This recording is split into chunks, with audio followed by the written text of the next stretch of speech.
Muchas gracias por continuar con nosotros en esta mesa de análisis político. Tenemos ahora el tema en esta segunda media hora acerca de la guerra de los aranceles que ha establecido Estados Unidos contra México y revisamos también los tweets del presidente de los Estados Unidos, Donald Trump, acerca de cuáles son las situaciones que su gobierno está estableciendo para establecer estos aranceles. Ahí tenemos el tweet que usted conoce seguramente muy bien y que además dice que en junio 10 los Estados Unidos van a imponer un 5% de tarifas en todos, absolutamente todos los bienes que vengan desde nuestro país. Vamos a empezar con esta pregunta y saludo también y presento a mis panelistas el día de hoy. Está Fausto Pretelín, colaborador, compañero y amigo en diferentes espacios de medios de comunicación. Fausto, ¿cómo estás? Bienvenido. Muchas gracias. Buenas noches. Al contrario, muy buenas noches. También está de mi lado izquierdo Pedro Tello, economista y especialista en estos temas. Pedro, bienvenido. Muchas gracias. Gracias por la invitación, Max. Al contrario. Y de mi lado derecho está Ana Morales, consultora de comercio internacional, asociada del Consejo Mexicano de Asuntos Internacionales. Ana, ¿cómo estás? Gracias, Bienvenida. Max. Al contrario. A ver, vamos a ver. El gobierno de nuestro país reaccionó bien, reaccionó a tiempo y de manera adecuada, Fausto, ante estos tweets y ante esta postura del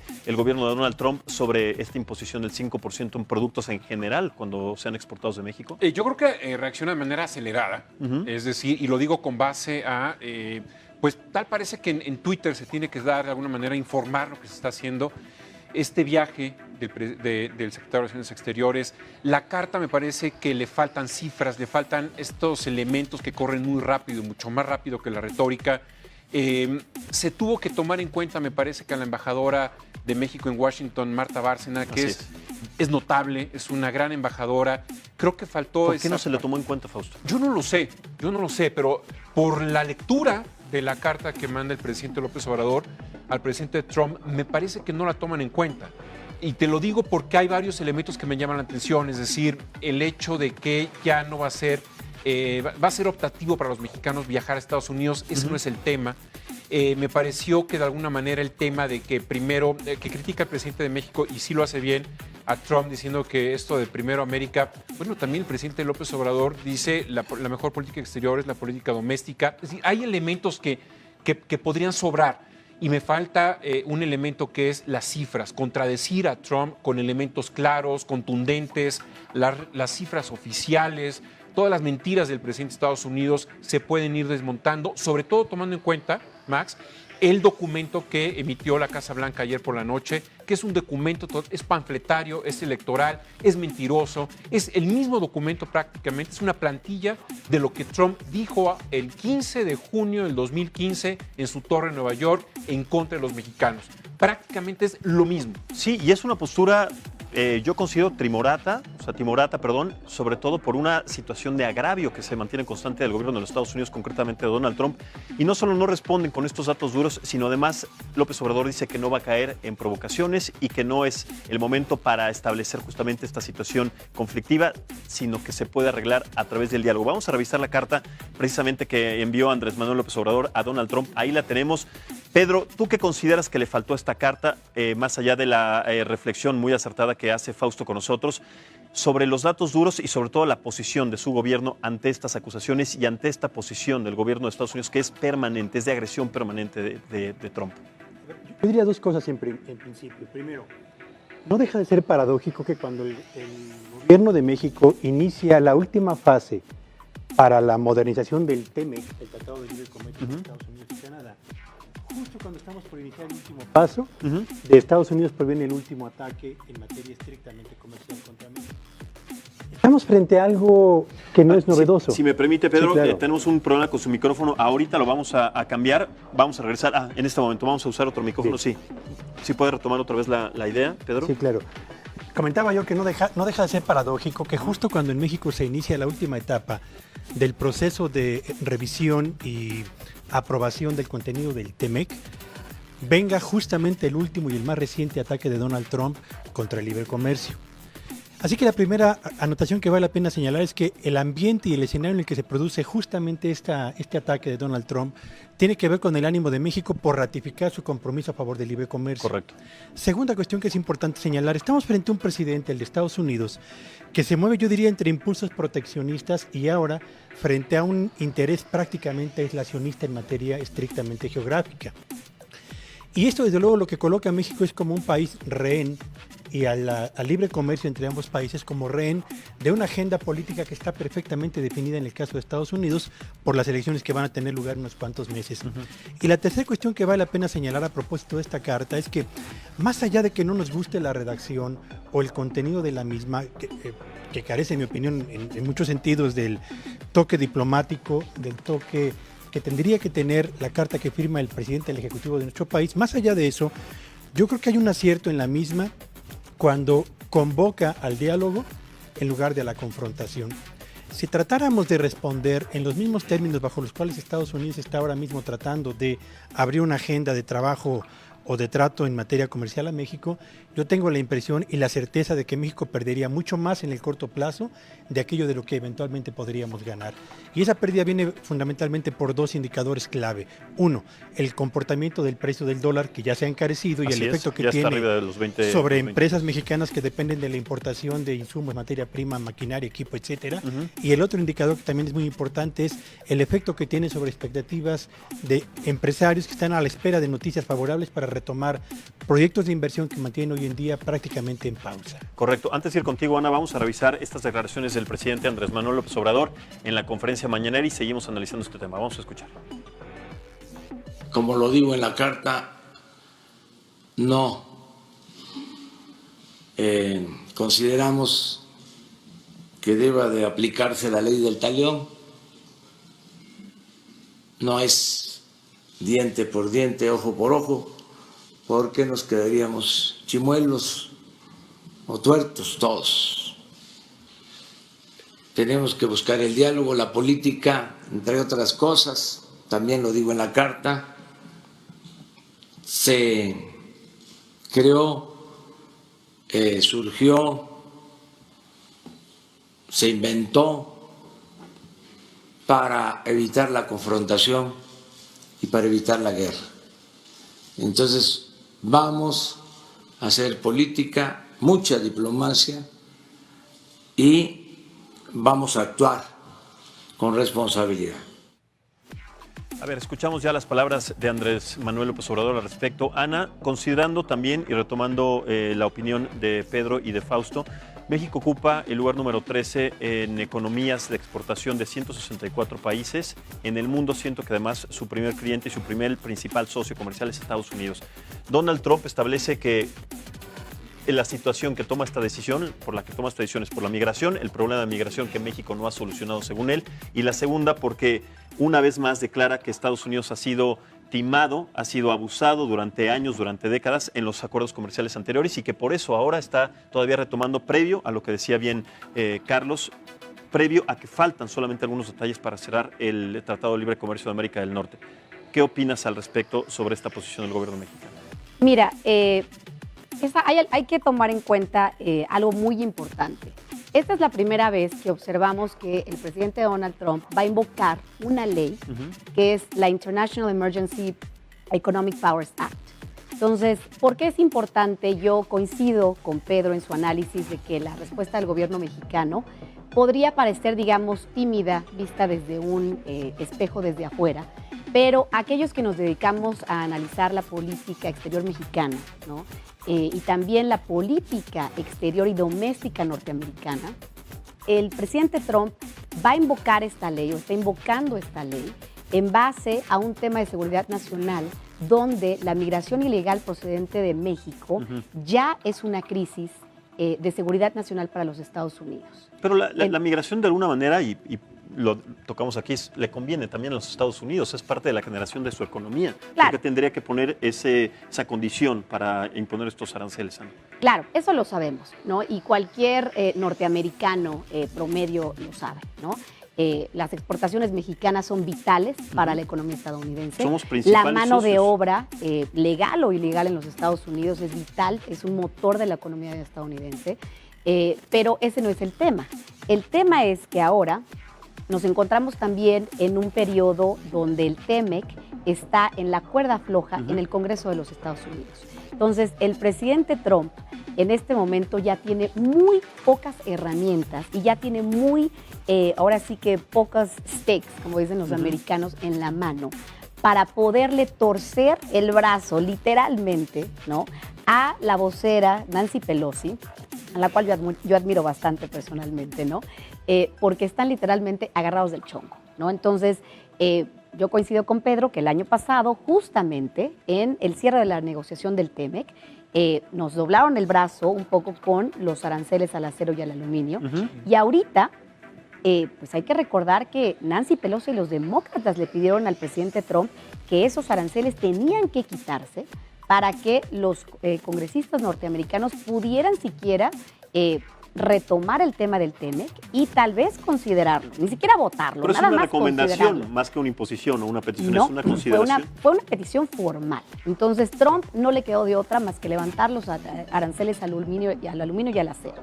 Entonces, ahora nos encontramos en una posición donde los demócratas tienen todavía estos temas en donde el tema ambiental, el tema laboral, cómo le va a hacer México para realmente ejecutar las leyes y todas esas modificaciones a las leyes laborales que ya hicimos, ¿no? Pero los demócratas dicen, ¿realmente lo vamos a hacer?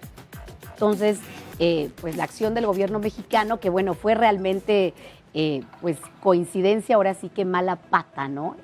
Que justo el día de ayer, ¿no?, que se envía el texto del acuerdo al Senado mexicano, y bueno, pues ese día el presidente Trump decide hacer este anuncio, que todavía no ha anunciado cuáles van a ser los siguientes pasos, ¿no? Tenemos que esperar a ver qué sucede ahí. El canciller mexicano, Fausto, Marcelo Ebrard, y una comitiva se va a reunir este miércoles también con diferentes personas y exactamente Sí. en los Estados Unidos, en la ciudad de Washington. ¿Cuál es la postura que tiene que tomar entonces Marcelo Ebrard ante esta situación primero, ante esta carta timorata, ante esta postura también pues pasiva de López Obrador en esta nueva renegociación, si se le puede decir? A ver, yo creo que primero tiene que definir el gobierno de México qué diplomacia quiere con Estados Unidos. Si quiere seguir la diplomacia del amigo Jared Kushner o quiere de alguna manera institucionalizar más la diplomacia. Esa herencia de Videgaray me parece que es una pastilla venenosa en el sentido de que se monopoliza la atención sobre él, cuando en realidad la interacción con Donald Trump hay que ver cómo reacciona, o sea, cómo define, cuál es su agenda, qué es lo que quiere. Es decir, sale de alguna manera del informe Mueller muy tocado, en donde hace 3-4 días dijo Mueller, bueno, ahora la pelota la tiene el Congreso, y ahí la presidenta del Congreso, Nancy Pelosi, es la que de alguna manera tiene que definir si sí sigue el proceso de un juicio político o no. En el Senado, evidentemente, no va a progresar. Sin embargo, el hecho de que entre podría, de alguna forma, hacer mucho más vulnerable a Trump frente al 2020. ¿Pero son medidas desesperadas entonces, Donald Trump, ante esta situación? Es una medida totalmente desesperada desde el punto de vista de que él sí le interesa mucho la reelección y quiere cambiar el discurso sobre Mueller y quiere, de alguna manera, otra vez tomar a México como una piñata. Por eso, ahí la definición. Es decir, en el 2020, todo el año va a ser nuevamente un ataque sistemático en contra de México. Eso es a lo que se va a enfrentar el gobierno de México, o va a responder. Respondiendo a tu pregunta el miércoles debe decir sensatamente de que México tendría que tomar decisiones espejo, con base, primero, a quitarse esa presión que tiene Estados Unidos, segundo, ir a la OMC. ¿Por qué? Porque los aranceles están 2.5%. ¿Por qué el 5%? Hay panel de controversia en el Telecán, está el Telecán vigente, evidentemente el TEMEC está dinamitado bajo esta postura de Estados Unidos. ¿Por qué el 5%? Tu análisis de por qué esta cifra, por qué este porcentaje. No, bueno, es muy complicado. Yo creo que a él se le ocurre, ¿no? Pero no puede mandar de bote pronto una cifra así sin tener un análisis previo económico, sobre todo porque, Carlos, tu punto de vista, no es un disparo en el pie, porque también esta es una consecuencia para los Estados Unidos generar estos aranceles a los productos que se exportan a México, siendo que es su principal cliente en muchísimos productos, entre los cuales destacan vehículos. Donald Trump acusó al gobierno de México, no en esta administración, sino en las anteriores, de quitarles ese mercado de la producción de partes vehiculares, también en computadoras, en transporte de mercancías, combustible, aceite de petróleo concretamente, pantallas planas, equipos de teléfonos y aparatos de comunicación, en fin. ¿No se está dando entonces un disparo también Donald Trump para generar entonces o para detener en este tránsito comercial la economía, también para que su economía siga en esta promesa de crecimiento que estableció desde el principio de su administración? La verdad es que el momento actual para la economía de Estados Unidos está marcado por una tendencia que empieza ya a la baja. los mejores años de crecimiento de la economía de Estados Unidos parece que han terminado ya. Pretender levantar un muro para las exportaciones de México, yo creo que no es solamente un balazo en el pie para la economía de Estados Unidos, sino de manera muy especial es crear un ambiente de tensión tan complicado al sur de la frontera del Río Bravo, que no solamente provocaría que se mantengan las corrientes migratorias que proceden de Centroamérica, sino también se agregarían la migración procedente de México. Para tener una idea solamente, a ver, México exporta a Estados Unidos anualmente 358,000 millones de dólares anualmente. Si empezamos junio con un arancel del 5%, que se va a convertir en 10 en julio, en 15 en agosto, en 20 en septiembre y en 25 en octubre, no hay economía en el mundo que pueda soportar un trato arancelero de esa naturaleza. Y en el caso de Estados Unidos, tampoco hay consumidor que esté dispuesto a pagar a la vuelta de unos cuantos meses un sobreprecio de hasta el 25% por aquellos productos que proceden de México y que forman parte hoy, digamos, de la canasta de artículos que habitualmente consume. Primer asunto entonces es, el impacto que tendría sobre la economía de México sería devastador. ¿Por qué? Porque de los 4 motores de los cuales depende la economía de México y cualquier otra economía del mundo, mercado interno, inversión productiva, gasto gubernamental y sector exportador, esos 4 motores solamente uno está funcionando en México en este momento razonablemente bien y es el motor exportador. Los otros 3 o están apagados o están con un trabajo muy debilitado. Sí. De manera coloquial, en el bolsillo del mexicano, ¿cómo va a afectar directamente? Para allá voy. México tiene cerca de 5,800 empresas exportadoras registradas. Imagínate que estas 5,800 empresas exportadoras empiezan a recibir un menor número de pedidos procedentes de la economía de Estados Unidos en julio y esta caída en los pedidos se va acrecentando en función de cómo nos vayamos acercando al mes de octubre. Tendremos entonces empresas que no van a poder mantener los planes de negocio con los que iniciaron este 2019 y seguramente van a tener que poner en pausa los proyectos de inversión y recortar personal por la caída en sus ingresos, por la caída en la rentabilidad y por las dificultades para mantenerse en operación tal como originalmente lo habían pensado. Ahora, si hablamos de 5,800 empresas exportadoras, imagina cuántos proveedores directos e indirectos hay de estas empresas exportadoras y entonces el efecto en cadena comienza paulatinamente a extenderse. ¿En cuánto tiempo podemos ver que ese efecto sea catastrófico como tú lo planteas, Carlos? Cuando empiezan a caer los pedidos procedentes del mercado externo, el efecto que esto tiene sobre caída en ingreso de divisas, sobre caída en ventas, cobranza y rentabilidad y proyectos de inversión no tarda más de 3 meses. Pero bueno, Ana, está detenida la economía. Actualmente hay una recesión de economía en nuestro país en el primer semestre, dado que se tenía contemplado en el principio de la administración de López Obrador un 2,1% aproximadamente y bajó a 0,7, 0,8% en las expectativas. Entonces, con este análisis de Carlos, ¿tú qué consideras que se tiene que hacer, perdón, de Pedro, qué se tiene que hacer entonces en esta negociación del miércoles? ¿Cuáles son los puntos importantes, 2 puntos importantes que tiene que ejercer el canciller Marcelo Ebrard para tratar de revocar esta decisión, esta posible decisión del gobierno de los Estados Unidos? Mira, antes de darte, digamos, estos 2 puntos, yo creo que algo que es interesante es que la Secretaría de Economía ahorita está sentada en la banca, completamente sentada en la banca.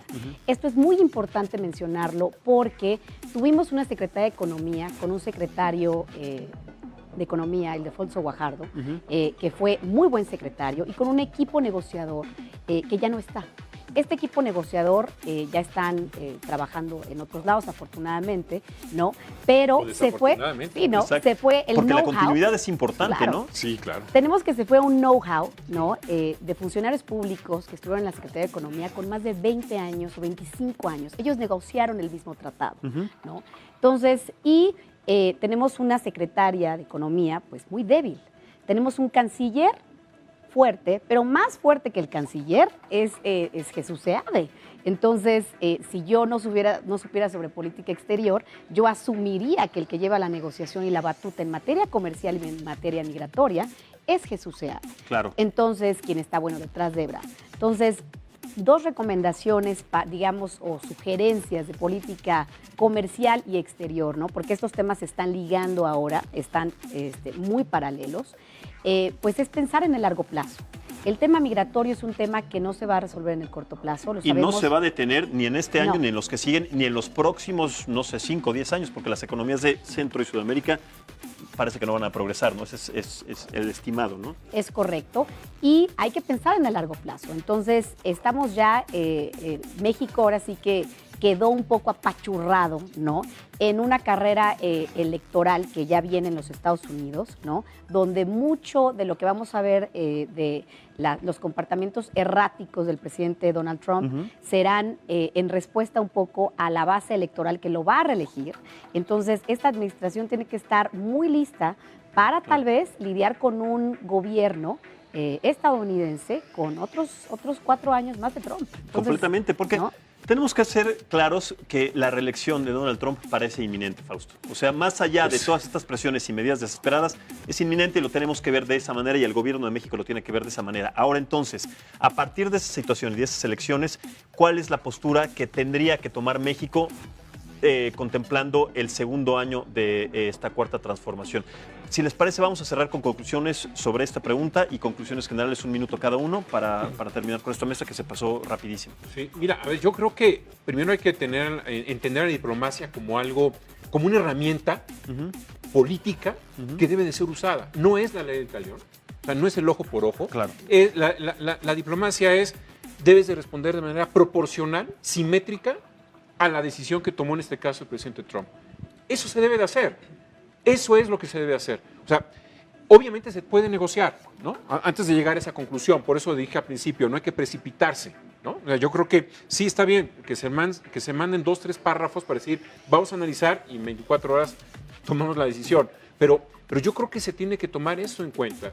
El gobierno de México es muy etnocéntrico, es decir, no cree en el mundo. Así es. Este es el primer golpe muy fuerte, la primera crisis que recibe de manera internacional, políticamente hablando, y debe de responder de manera proporcional. Debe de utilizar las herramientas diplomáticas. Eso es lo que me llama la atención. ¿Por qué no quieren? Y ahí está la definición. ¿Cómo quieren negociar con Donald Trump? Vamos a seguir, en caso de que gane Donald Trump las elecciones, 4 años más, es decir, 5 en este caso, porque falta el 2020 más 4. Vamos a hacer 5 años sin que se vean cara a cara.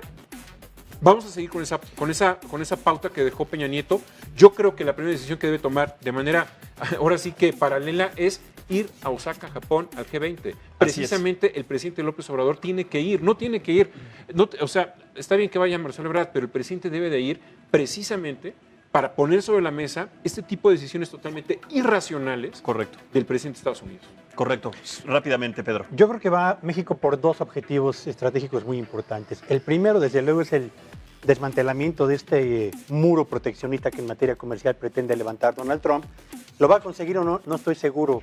Habría que ver en todo caso cuál sería el mecanismo de concesión que México llevaría a la mesa de negociación. Y el segundo y más importante, me parece a mí, es convencer a Estados Unidos de que ese programa que se presentó aquí en México hace 11 días para el desarrollo integral de Centroamérica tiene sentido si y solo si se convierte en un programa fondeado con recursos de Estados Unidos, de México, de Guatemala, de Honduras y de El Salvador, para que efectivamente los proyectos de inversión se conviertan en una estrategia de desarrollo que permita retener la mano de obra de ahí, que hoy está saliendo hacia el sur de Estados Unidos. Correcto. Rápidamente contigo, Ana. Muy 30 rápido. segundos. En materia comercial, pues yo estoy de acuerdo con mis colegas.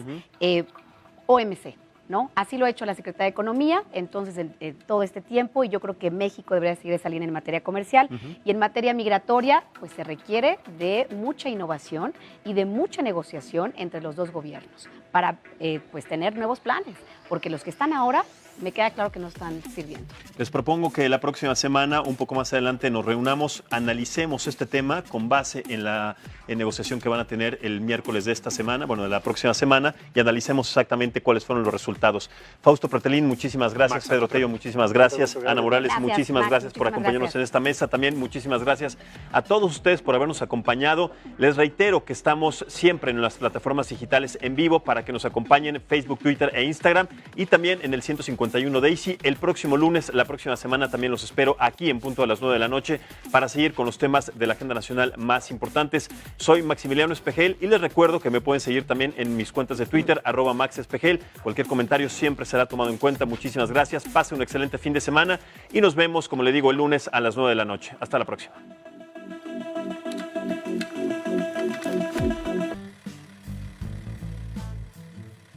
Empezó con pintores como el maestro Tello. Luego fue creciendo a nivel antigüedades, juguete antiguo, cuadros, marcos, una infinidad de artículos antiguos.